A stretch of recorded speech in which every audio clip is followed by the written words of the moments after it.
really, to be honest. What was it like that morning when he came in and said, I want to sit down with you all?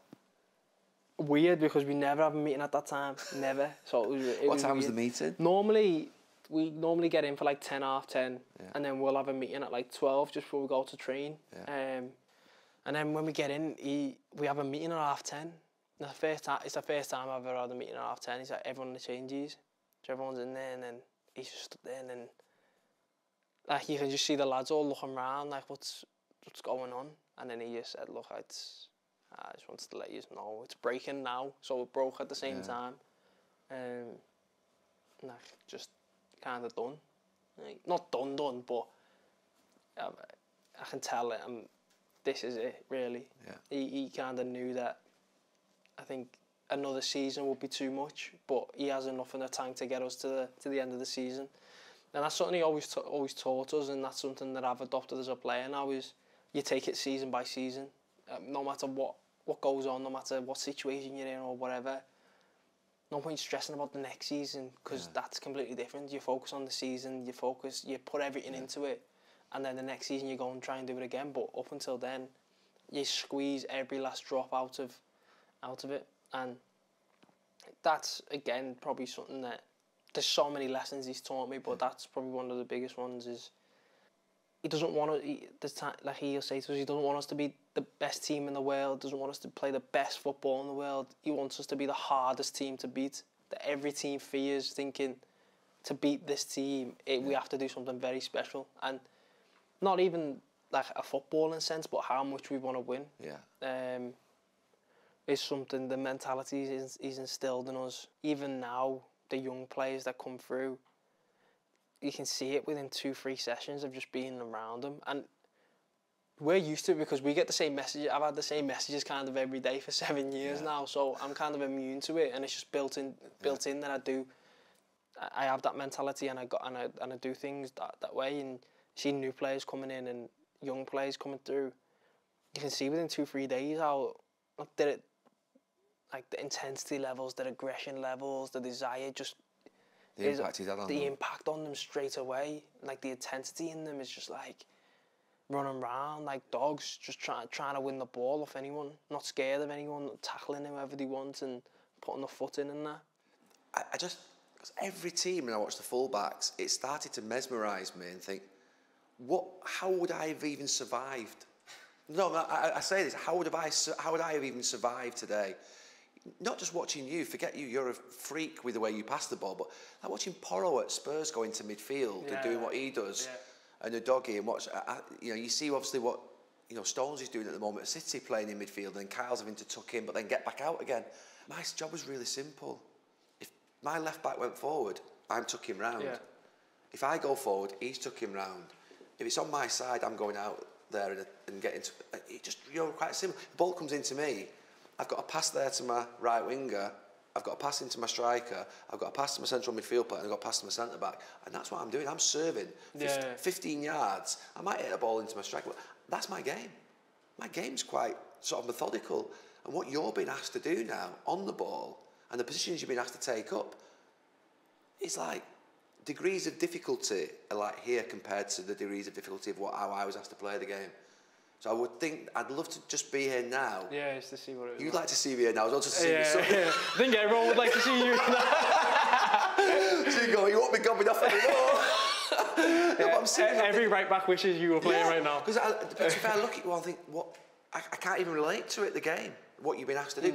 How do you know when to be in there? When you're going forward as a team, you're sometimes coming into that right central midfield. When do you make that decision? When to be there or when to be out wide to be able to, how's that? Is that just a feeling or an instinct, or is it something that's like a design?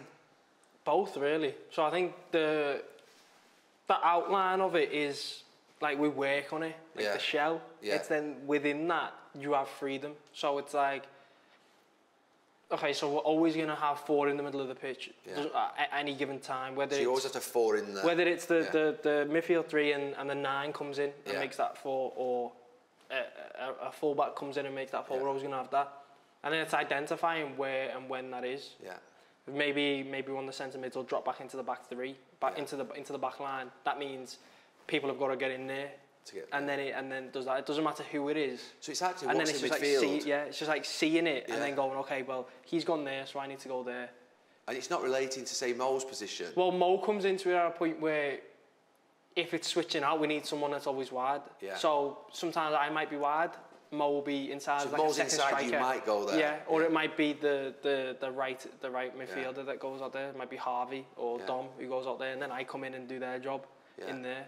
It's just really flexible. And the four that go in there, that's obviously to keep possession of the ball. Was that also to prevent counter-attack going back the other way? Yeah, so it's kind of like our whole game is based on counter-press. Yeah. So the way that we get told to play is, it's good up there to risk the ball. Because at times, not that we're told to lose it, but it's not a bad thing to lose it because they then open their shape up.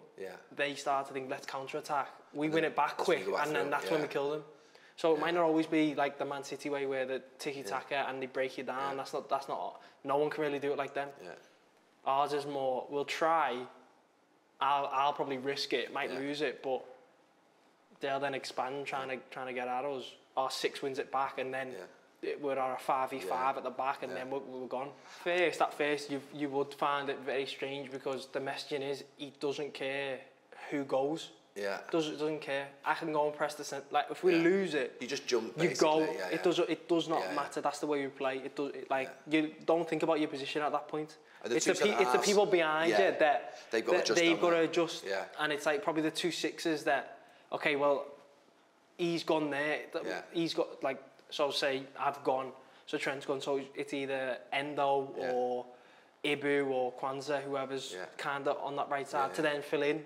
If my winger's cheating a little bit, I've seen you with your winger, and you've jumped past your winger, and I'm watching, thinking, where the fuck is he going? He's jumped. And I'm thinking, has he been told to jump there, or has he just basically sort of felt that there's a jump on, and it'll get played over you the odd time, and you know, we were never told to jump. If you've got a winger here, that's your man, and there's a man in there, that is the least sort of danger.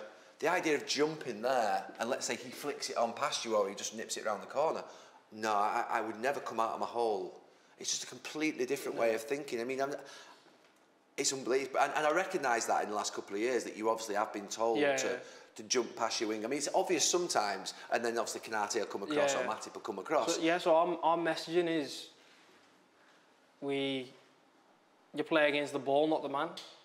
So wherever the ball is, let's say a goal kick or their centre-back's got the ball, I should be in between the winger and the full-back. And the centre-back should be in between the striker and the winger.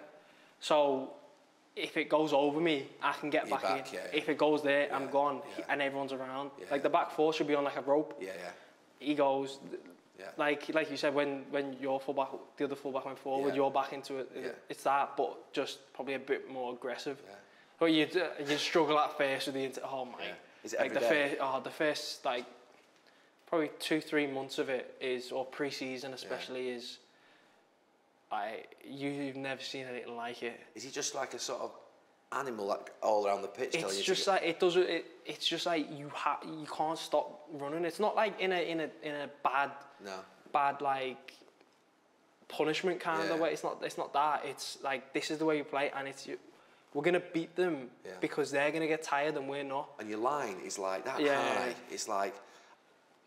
Our backline has to be high because we need to make the pitch small because we're pressing them as much as we can. If we stay back, then the gaps are big. And then also, flip it, we can't be high if you're not pressing. So if centre-back's got the ball and we've got time, we're high, then that's just a stupid line. If we're high but he's got pressure and he doesn't know where to go, we need to be there. So it's... Right. Next one. I don't even know what the question was. It's a good question though. Good answer. I don't know what question that was.